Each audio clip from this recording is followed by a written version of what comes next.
سیرت نگاری کا سب سے پہلا اصول یہ ہے کہ واقعہ جو بھی ہے اس کی سب سے پہلے تلاش جو ہے وہ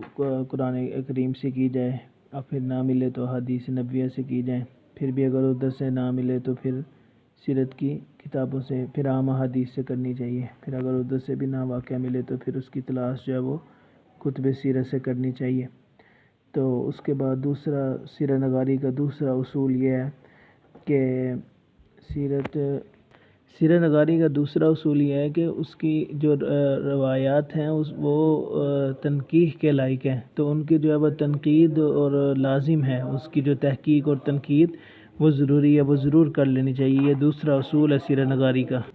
سیرت نگاری کا تیسرا اصول یہ ہے کہ سیرت کی جو کتب ہیں،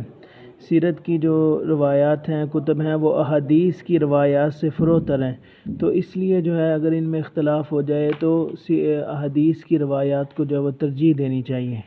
اور چوتھا اصول یہ ہے سیرت نگاری کا کہ اگر سیرت احادیث کی کتاب اور فقہ کی کتاب اور سیرت کی روایات میں اختلاف ہو جائے تو فقہ اور حدیث کے جو ہیں وہ راوی اتھینٹک ہوتے ہیں، ان کی سندیں سیرت کے واقعات بیان کرنے والے راویوں سے زیادہ بہتر ہوتی ہیں، اس لیے فقہ اور احادیث کی جو راوی ہیں ان کی روایت کو ترجیح دی جائے گی۔ پانچواں اصول یہ ہے کہ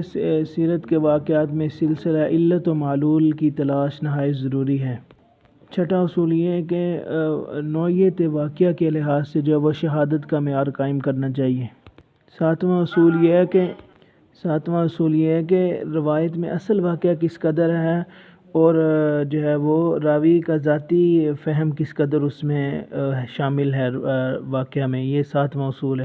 آٹھواں اصول یہ ہے کہ یہ دیکھنا چاہیے سیرت نگاری کے دوران کہ اسباب خارجی کا اثر کس قدر ہے واقعات میں، خارجی اسباب جو ہیں وہ کس قدر جو ہیں وہ سیرت نگار نے ان کو شامل کیا ہے۔ جو روایت عام عقل اور عقلی وجوہ کے خلاف ہوگی، اصول مسلمہ کے خلاف ہوگی، قرائن حال کے خلاف ہوگی، وہ لائق حجت نہیں ہوگی وہ روایت۔ اہم روایات میں جو ہے وہ اس بات کی تصدیق کر لینی چاہیے کہ دو راوی ایک روایت کو روایت کر رہے ہیں، یہ 10واں اصول ہے کہ دو راوی جو ہیں وہ ایک روایت کو روایت کرتے ہیں تو اس میں یہ دیکھنا چاہیے کہ کہیں کسی راوی سے کسی جگہ پہ غلطی ہوئی ہے جو واقعہ کے خلاف ہو رہا ہے۔